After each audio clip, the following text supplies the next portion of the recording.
today we're going to compare the iPhone SE versus the Oppo Reno 2. I know that the Oppo Reno 2 is more on the natural looking side for the pictures, and it does have a lot more camera lenses on the back, so it seems more useful in a lot of everyday situations. So this is a quick low light test of the front facing camera, and I'm in the suburbs right now away from the city, so it's pretty dark out.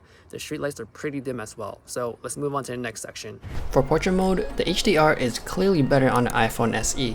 The clouds has a lot more dimensionality, whereas on the Reno 2 it looks like a big fluff.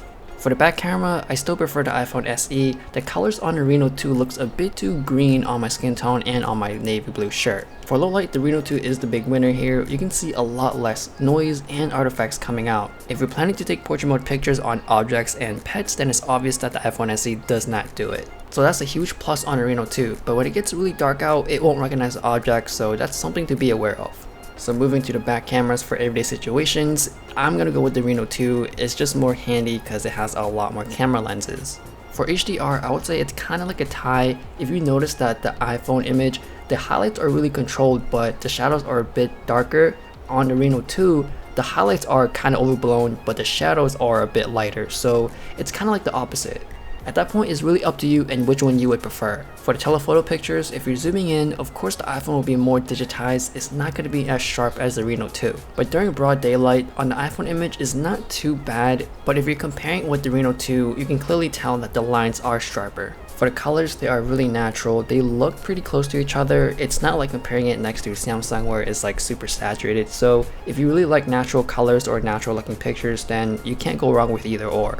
For low light, I would not recommend using the ultra wide angle lens. It just doesn't look too good. And for the telephoto side, I would say it's kind of getting pretty even in terms of the quality and noise on both phones. I would still give it to the Reno 2, but the quality difference is not as big as daytime.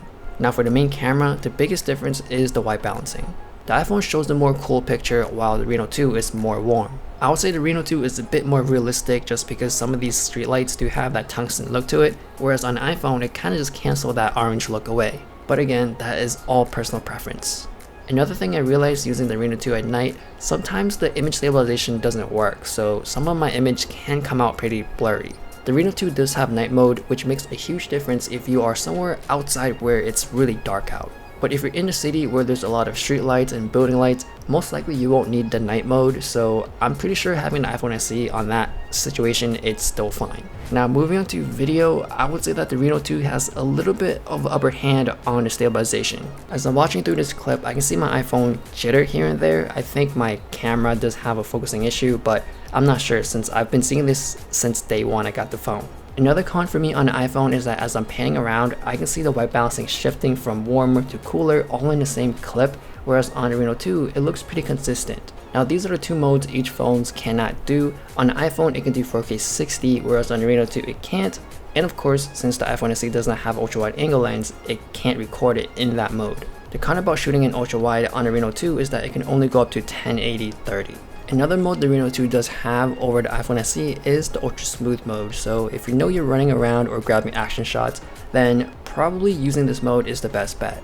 For shooting in low light, I would say they're both equally as bad. I noticed on iPhone SE when it gets too dark, that's when you can see a lot more jittering. The video isn't going to be playing as smoothly. On the Reno 2, I can see a bit more micro jitters, so the whole image is not going to be as clean, and I think it's just slightly a bit darker. So that is my comparison with the iPhone SE 2020 and the Oppo Reno 2. Please let me know in the comments which one is better or the right one for you.